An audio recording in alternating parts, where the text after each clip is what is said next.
वालेकुम। जो आज चैप्टर हम स्टार्ट करें ना एंटी डिप्रेशन चैप्टर है। अच्छा, डिप्रेशन में क्या होता है बेसिकली हमारे ब्रेन के अंदर नॉरपेनेफ्रिन और सेरोटोनिन के लेवल कम हो जाता है, जिसकी वजह से हम डिप्रेशन में चले जाते हैं। ठीक है, अब डिप्रेशन में क्या होता है हमारे पास सैडनेस बढ़ जाती है, होपलेस हो जाती है, इसके अलावा सुसाइडल थॉट्स बहुत ज़्यादा हो जाती हैं, नींद पैटर्न हमारा डिस्टर्ब हो जाता है। ठीक है, उसके अलावा एपिटाइट चेंज हो जाती है, एनर्जी लेवल कम हो जाता है। ठीक है, ये सारा कुछ होता है। तो अब हमने एंटी डिप्रेशन के अंदर जो हमने मेडिकेशन देनी होती है ना, मेडिसिन देनी होती है, वो क्या होती है हमने बेसिकली नॉरपेनेफ्रिन और सेरोटोनिन के लेवल जो होते हैं ना वो ज़्यादा करना होता है। तो हम लोग वही मेडिसिन देंगे जिसकी वजह से हम इनके लेवल ज़्यादा कर पाएँ। ठीक है, अब आगे हमारे पास हमें पता है नॉरपेनेफ्रिन जो होता है ना उसके साथ तीन चीज़ें होती है। एक तो वो मेटाबोलाइज हो जाता है, ठीक है, एक तो वापस न्यूरॉन्स में चला जाता है रीअपटेक होकर, ठीक है, और एक वो क्या होता है डिफ्यूज हो जाता है। तो अगर ऐसे ही सेरोटोनिन के साथ भी यही होता है, तो हम जो मेडिकेशन देंगे ना तो वो बेसिकली कौन कौन सी होती है, सिलेक्टिव सेरोटोनिन रीअपटेक इनहिबिटर्स आ जाते हैं हमारे पास, सेरोटोनिन नॉरपेनेफ्रिन रीअपटेक इनहिबिटर्स आते हैं, एटिपिकल आ जाते हैं, उसके अलावा ट्राईसाइक्लिक एंटी डिप्रेसेंट्स वगैरह आ जाते हैं, और मोनो अमाइन ऑक्सीडेज इनहिबिटर्स आती हैं। ये मेडिसिन हम लोग देते हैं। ठीक है, अब सबसे पहले जो हमारे पास आते हैं ना वो सिलेक्टिव सेरोटोनिन रीअपटेक इनहिबिटर है। अब इसमें एंटी डिप्रेशन की वो ड्रग्स आती हैं, वो ग्रुप आता है जो सिंपल से क्या करवाता है, जो सेरोटोनिन की रीअपटेक होती है ना उसको इनहिबिट करवाता है, और इसके पास ना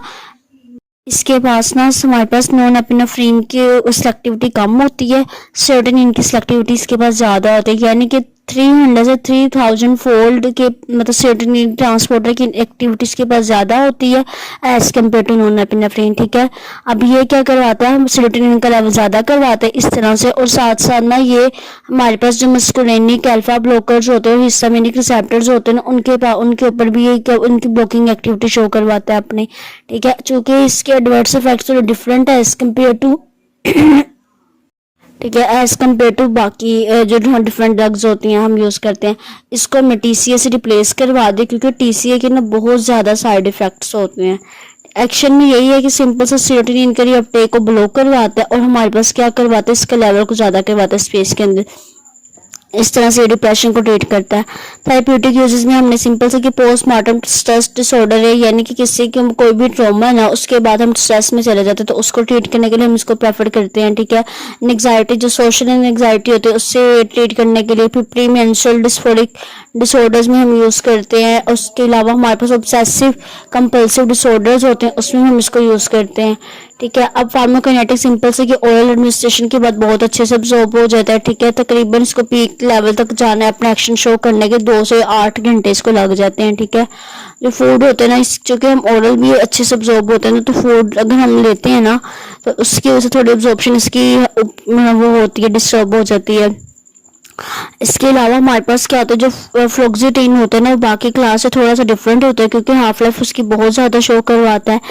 हमारे पास ये जो होते हैं ना ये CYPP415 आइसो एंजाइम होते हैं ना उसके भी इनहिबिटर्स होते हैं, और वो जो CYPP415 है उसने बहुत से ड्रग्स का मेटाबोलाइज्म करवाना होता है। ठीक है, एडवर्स इफेक्ट्स में सिंपल से agitation, headache, sweating, anxiety, hyponatremia, GIT effects करवाता है। ठीक है, वीकनेस करवाता है, फटीग करवाता है, स्लीप डिस्टर्बेंस वगैरह करवाता है।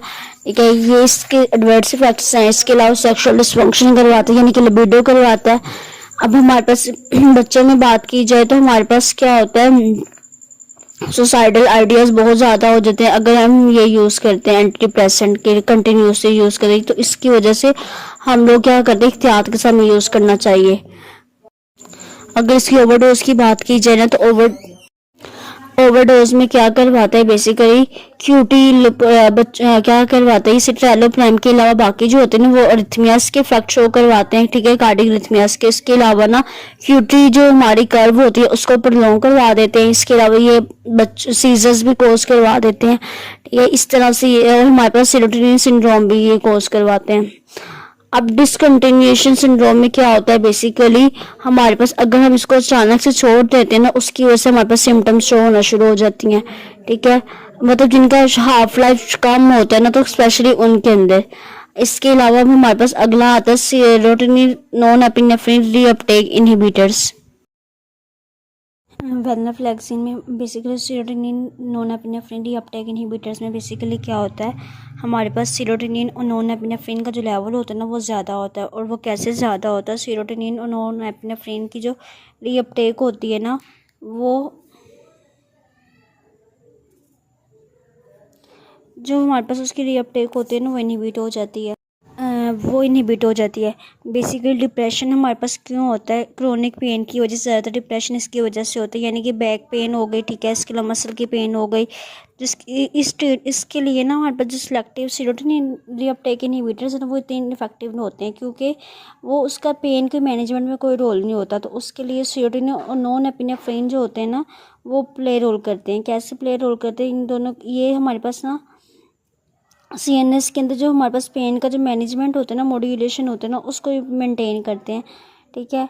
तो हमारे पास जब सीरोटोनिन और एपिनेफ्रिन की अपटेक इनहिबिट हो जाती है ना तो हम इस तरह से पेन की जो सिंड्रोम्स वगैरह होते हैं ना उसमें हम लोग उसको ट्रीट कर सकते हैं, ठीक है।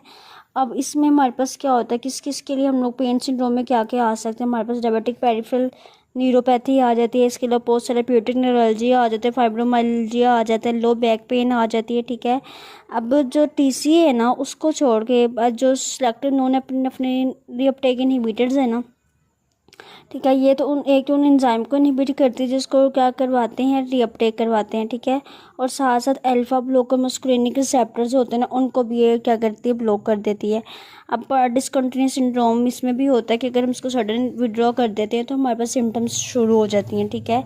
अब हमारे पास आ जाती है वेनलाफ्लेक्सिन और डेसवेनलाफ्लेक्सिन। इसमें सिंपल से क्या होता है, जो वेनलाफ्लेक्सिन होता है ना वो सीरोटोनिन रीअपटेक जो होती है उसको इनहिबिट करते हैं, ठीक है, और मीडियम से हाई डोज में, और ठीक है। और हमारे पास साथ नॉन एपिनेफ्रिन रीअपटेक भी इनहिबिट करता है। इसके अलावा CYP450 आइसो एंजाइम होता है ना उसको भी इनहिबिट करता है। वेनलाफ्लेक्सिन हमारे पास एक एक्टिव और किसका वेनलाफ्लेक्सिन का मेटाबोलाइट्स होता है। इनके ज़्यादा जो एडवर्स इफेक्ट्स होते हैं वो नोजिया, हेडेक, सेक्सुअल डिसफंक्शन, इसका डिजीनेस, इंसोम्निया, सेडेशन वगैरह करवाता है। हाई डोज पे देखा जाए तो ब्लड प्रेशर, हार्ट रेट को भी ज़्यादा करवाते हैं, ठीक है। एडवर्स इफेक्ट्स, ठीक है, इनके एडवर्स इफेक्ट दोनों के सेम होते हैं। अब डुलोक्सिटिन आते हैं, ये बेसिकली सीरोटोनिन नॉन एपिनेफ्रिन के अपटेक है तो उसको इनहिबिट करवाता है और हर डोज पे करवाता है। वो पहले वाले तो वो मीडियम से हाई डोज में करवाता है, ठीक है। अब लेकिन ये है ना, अगर आप स्मॉल डोज भी इसकी देते हो तब भी इनहिबिट करेगा, लो डोज भी दो, इसके अलावा हाई डोज दोगे तब भी इनहिबिट करवाएगा। लीवर के अंदर ये नेगेटिव फॉर्म में कन्वर्ट हो जाता है। और जिन पेशेंट में क्या होता है, लिवर फेलियर होता है ना, उनमें हमने एहतियात के साथ इसको यूज़ करना होता है। इसके एडवर्स इफेक्ट्स में हमारे पास nausea, dry mouth, constipation, insomnia, dizziness, soreness, ठीक है, स्वेटिंग, सेक्सुअल डिसफंक्शन वगैरह आ जाते हैं। डुलोक्सिटिन की बात कीजिए तो ब्लड प्रेशर को ज़्यादा करवाता है, हार्ट रेट को भी ज़्यादा करवाता है ये। अब इसके बाद आगे आ जाता है लिवोमेलिसिप्लेन, ठीक है। ये सिंपल सा क्या होता है, निशोमर होता है किसका, मिलनेसिपेरेन का, और ये डिप्रेशन के लिए हम यूरोप में पहले यूज़ किया जाता था। एडवर्स इफेक्ट्स जो होते हैं ना इसके भी सिलेक्टिव सीरोटोनिन रीअपटेक इनहिबिटर्स की तरह कॉमन ही होते हैं। इसके बाद हमारे पास आ जाते हैं atypical anti depressant. Basically atypical anti depressant mix type का ग्रुप होता है जिसके इफेक्ट डिफरेंट साइड्स पे हमें शो होते हैं, ठीक है। इसमें हमारे पास सबसे पहले आती है बुप्रायोन। अच्छा, बुप्रायोन ना बेसिकली डोपामिन और नॉन एपिनेफ्रिन अपटेक इनहिबिटर्स का वीक वो है, ठीक है।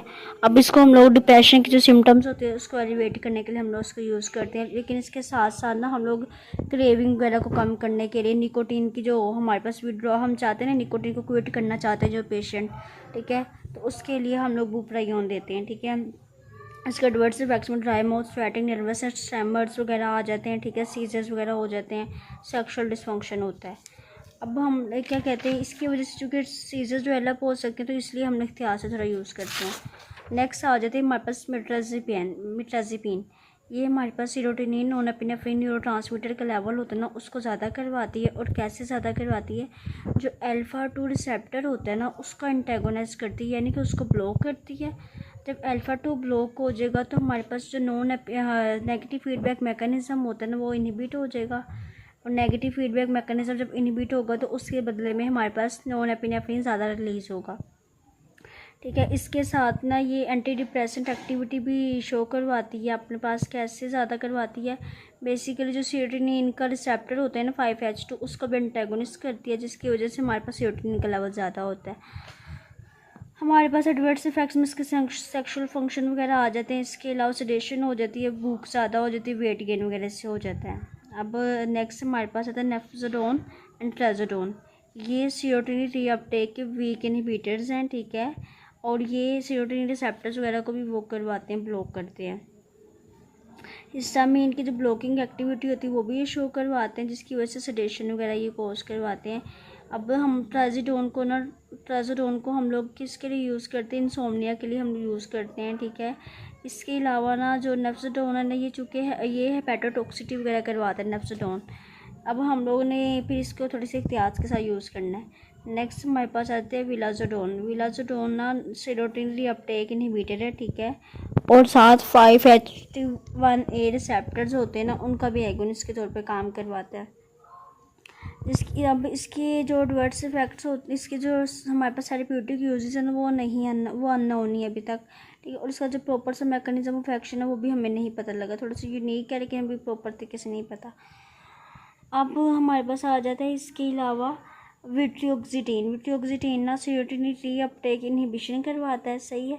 साथ है जो हमारे पास 5HT1A एगोन रिसेप्टर्स होते हैं उनको भी एगोनिस्ट करवाता है, ठीक है।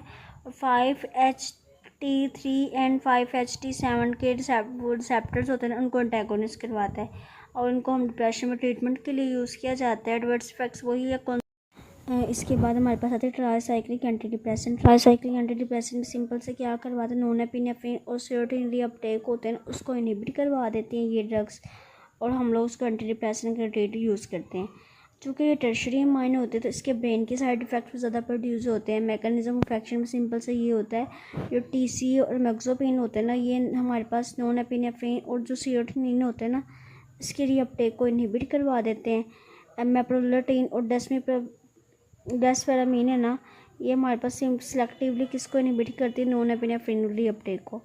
अब इसके रिसेप्टर्स को ब्लॉकिंग की एबिलिटी भी इसके पास होती है। वो कौन कौन से होते हैं, यानी कि जो सीरोटोनिन के रिसेप्टर्स होते हैं उनको ब्लॉक करती है, अल्फा रिसेप्टर्स को ब्लॉक करती है, हिस्टामिन के रिसेप्टर्स को ब्लॉक करती है, ठीक है, मस्कुलिनिक रिसेप्टर्स को ब्लॉक करती है। इसका हमारे पास जो प्योर थेरेप्यूटिक बेनिफिट है वो अभी तक अननोन है। आगे बात हो रही एक्शन की, तो हमारे मूड को चेंज करवाता है। इसको ज़्यादा टाइम चाहिए होता है ड्यूरेशन को प्रोड्यूस करने के लिए, तो इसको हम लोग तकरीबन 2 वीक या उससे ज़्यादा लंबे अरसे के लिए हम इसको यूज़ किया जाता है। थेरेप्यूटिक यूजेस में यहाँ पे सिंपल से कि मूड को एलिवेट करता है, ठीक है। इसके अलावा हम सीवियर डिप्रेशन में इसको यूज़ किया जाता है। पैनिक डिसऑर्डर्स में हम यूज़ करते हैं। जो इमिपेरामीन इसकी टाइप ड्रग है ना, उसको डेस्मोप्रेसिन के ऑल्टरनेटिव यूज़ किया जाता है। इसके अलावा हमारे पास नॉन फार्माकोलॉजिकल थेरेपी में देखा जाए तो हम बेड वेटिंग में हम उसको यूज़ किया जाता है। इसके अलावा हमारे पास जो आती है ना सबसे वो डोक्सिपिन जो होते हैं ना, उसको इंसोम्निया में हम लोग उसे यूज़ करते हैं। फार्माकोकाइनेटिक सिंपल से ये होता है कि वेल अब्जॉर्ब हो जाती है, ठीक है। ओरल बायोअवेलेबिलिटी इसकी कम होती है, लीवर में इसका फर्स्ट पास मेटाबॉलिज्म होता है, ठीक है। इसके साथ हमारे पास ना इसका मेटाबॉलिज्म कैसे होता है, ये फेज़ 2 में जाती है, इसकी कंजुगेशन होती है ग्लूकुरोनिक एसिड के साथ। उसके बाद ये इनएक्टिव फॉर्म में कन्वर्ट हो जाती है और किडनी से एलिमिनेट हो जाती है। क्योंकि एडवर्स इफेक्ट्स में मस्कुलिनिक रिसेप्टर ब्लॉकिंग की वजह से blood vision, xerostomia, urinary retention वगैरह करवाएगा, साइनस टैकीकार्डिया वगैरह करवाएगा, कॉन्स्टिपेशन करवाएगा, एगिटेशन करवाएगा, ग्लाइकोमा वगैरह करवाएगा। फिर अल्फा रिसेप्टर को जब ब्लॉक करते हैं तो अल्फा वाले साइड इफेक्ट्स हमें शो होते हैं। वो ऑर्थोस्टैटिक हाइपोटेंशन, डिजीनेस होता है, रिफ्लेक्स टैकीकार्डिया वगैरह होता है, ठीक है। अब जो वेट गेन होता है ना, वही TCA का ही साइड इफेक्ट होता है। जो बाकी जो ड्रग्स हम यूज़ करें ना उसमें नहीं ये प्रोड्यूस होता है, लेकिन वेट गेन जो TCA का कॉमन तरीन एडवर्स इफेक्ट्स है। इसके अलावा ना हमारे पास जो जितनी भी एंटी डिप्रेसेंट हम यूज़ करते हैं ना TCA के साथ, TCA को भी हम लोग उसको हम बाइपोलर डिसऑर्डर के अंदर ना एहतियात के साथ यूज़ करना पड़ता है हम लोगों को उसके साथ, ठीक है। बस सिंपल सा ये है कि TCA का नो थेरेपेटिक इंडेक्स होता है, ठीक है, जिसकी वजह से हमें जो इसकी डोज होती है ना उसको एडजस्ट करना पड़ता है। इसके जो नेक्स्ट हमारी क्लास आती है ड्रग्स के, वो मोनोअमाइन ऑक्सीडेज इनहिबिटर्स आते हैं। अगर देखा जाए ना, मोनोअमाइन ऑक्सीडेज वो बेसिकली एक माइटोकॉन्ड्रियल एंजाइम होता है जो कि हमारे नर्व्स में प्रेजेंट होता है, और वहाँ पे इसका काम क्या होता है, कैटेकोलामाइंस की इसने मेटाबॉलिज्म करवानी होती है और उनको इनएक्टिव फॉर्म में कन्वर्ट करना होता है। अगर हम इस एंजाइम को इनहिबिट कर देंगे तो जिसकी वजह से क्या होगा, हमारे पास कैटेकोलामाइंस के इनहिबिट्स, मतलब ये अगर ये एंजाइम ही इनहिबिट हो जाए जिसकी वजह से वो मेटाबॉलिज्म नहीं करवाएगा, उनको इनएक्टिव फॉर्म में कन्वर्ट नहीं करवाएगा, तो उसकी वजह से हमारे पास क्या होगा, नॉन एपिनेफ्रिन वगैरह का लेवल ज़्यादा हो जाएगा। नॉन एपिनेफ्रिन, डोपामिन, सेरोटोनिन का लेवल ज़्यादा होगा। तो इस तरह से हम डिप्रेशन को ट्रीट करते हैं, ठीक है। इसके अलावा हमारी बात की जा रही है मैकेनिज्म ऑफ एक्शन, वो सिंपल सा यही है कि ये क्या करवाता है, एंजाइम होता है जो कि क्या करता है, ये ड्रग्स होती हैं जो कि एंजाइम को इनहिबिट करती हैं और हमारे पास जिसकी वजह से लेवल ज़्यादा हो जाता है सेरोटोनिन और एपिनेफ्रिन का। इस तरह से हम लोग इसको क्या करते हैं, ट्रीट करते हैं। तो जो हमारे पास इसमें ड्रग्स आते हैं ना मोनोअमाइन ऑक्सीडेज इनहिबिटर में, उसमें सैलिसिलिन, इसके अलावा हमारे पास आ जाती है फेनल्जीन आ जाती है, इसके अलावा ट्रानिलसिप्लोमीन आ जाती है, ठीक है। ये ड्रग्स आते हैं डिफरेंट। अब ये क्या करती है, ये ड्रग जहाँ, ज़रूरी तो नहीं मोनोअमाइन ऑक्सीडेज सिर्फ ब्रेन में प्रेजेंट है तो वो ही इनहिबिट होगा, ब्रेन में, लीवर में, गट में, जहाँ जहाँ एंजाइम प्रेजेंट होगा ये हर जगह इनएक्टिव कर देंगे उसको, जिसकी वजह से हमारे पास फिर इनके लेवल ज़्यादा हो जाएंगे सेरोटोनिन और एपिनेफ्रिन वगैरह के। अब ये सिंपल सा कि मोनोअमाइन ऑक्सीडेज पूरी इनहिबिट हो जाता है सेवरल डेज में अगर हम ट्रीटमेंट, अगर इसका यूज़ करना शुरू कर दें। एक्शन में ये है, इस तरह से हम जो एंटी डिप्रेसेंट होता है उसको हम ट्रीटमेंट के लिए हम प्रेफर किया जाता है। अब जो पेशेंट होते हैं, अब एंटी डिप्रेसेंट से क्या, बेसिकली मोनोअमाइन ऑक्सीडेज इनहिबिटर से क्या होता है, जो डिप्रेशन के पेशेंट होते हैं ना वो इंटॉलरेंट हो जाते हैं दूसरी एंटी डिप्रेसेंट से, ठीक है। इसके रिस्क की वजह से, यानी कि ड्रग इंट्रैक्शन की वजह से, ड्रग फूड इंट्रैक्शन की वजह से इसको हम लोग ट्रीटमेंट सेटिंग के अंदर क्या करते हैं, लास्ट लाइन में, तो सबसे लास्ट में हम इसको प्रेफर किया जाता है। ऑरल अब्जॉर्प्शन बहुत अच्छी होती है, ठीक है। इसके अलावा हमारे पास ये एंजाइम को इरिवर्सिबली इनएक्टिव कर देता है, यानी मोनोअमाइन ऑक्सीडेज को उसको पक्का इसे इनहिबिट कर देना है। ये नहीं कि अगर हम इसको डोज ज़्यादा कर देंगे या कोई और ड्रग दे देंगे तो ये वो इसके एक्टिव फॉर्म में कन्वर्ट हो जाएगा, ऐसा नहीं, इसे परमानेंटली इसको इनहिबिट कर देना है, ठीक है। और हम लोग ने क्या करना है, इसको ये चेंज होता रहता है, यानी कि अगर हम लोग लंबे अरसे तक यूज़ करेंगे ना तो फिर ये हमारे पास सही होगा। अगर हमारे पास हमने जो एंटी डिप्रेशन की मेडिसिन है उसको मिनिमम से मिनिमम हमने 2 वीक ही लेना है। अब आगे हमारे एडवर्स इफेक्ट्स हैं, वो सिंपल से ड्रग इंटरेक्शन से प्रोड्यूस होते हैं, ठीक है। अब जो टायरामीन होता है उसमें फूड, जो कि फूड में प्रेजेंट होता है, चीज़, मीट्स वगैरह में प्रेजेंट होता है, ठीक है। वो क्या करते हैं, मोनोअमाइन ऑक्सीडेज से गट में इनएक्टिव हो जाता है। और जो टायरामीन होता है वो हमारे पास क्या करवाता है, बेसिकली कैटेकोलामाइंस की रिलीज़ को ज़्यादा करवाता है, ठीक है। तो इस तरह से ड्रग इंटरेक्शन जो होता है ना वो रिजल्ट होता है। और हमारे पास ये जो हाइपरटेंसिव क्राइसिस वगैरह होते हैं ना वो भी इससे वजह से ज़्यादा हो जाते हैं। नेक्स्ट स्टिफनेस करवाएगा, tachycardia, nausea, hypertension, cardiac arrhythmia, seizures वगैरह इससे डेवलप हो सकते हैं। इसलिए पेशेंट को हम लोगों ने पहले से ही बता देना है। जो पेशेंट टायरामीन कंटेनिंग फूड ले रहे हैं ना तो उसमें हम लोगों ने इसको मतलब एहतियात के साथ यूज़ करना है। कुछ इसके साथ अदर एडवर्स इफेक्ट्स में से ड्रोजीनेस आ जाता है, ऑर्थोस्टैटिक हाइपोटेंशन आ जाता है, ब्लड विजन आ जाता है, कॉन्स्टिपेशन आ जाती है, ठीक है। इसके अलावा अगर हम सेलेक्टिव सेरोटोनिन रीअपटेक इनहिबिटर्स के साथ हम लोग मोनोअमाइन ऑक्सीडेज देंगे ना तो हमारे पास सेरोटोनिन सिंड्रोम का लेवल ज़्यादा, मतलब उसका रिस्क ज़्यादा होगा, तो इसलिए हम नहीं देंगे एक साथ ही। बस सिंपल से ये आपने याद, एडवर्स इफेक्ट्स के याद कर लीजिएगा, मैकेनिज्म ऑफ एक्शन और उसकी जो क्लासिफिकेशन है उसको याद कर लीजिएगा बस।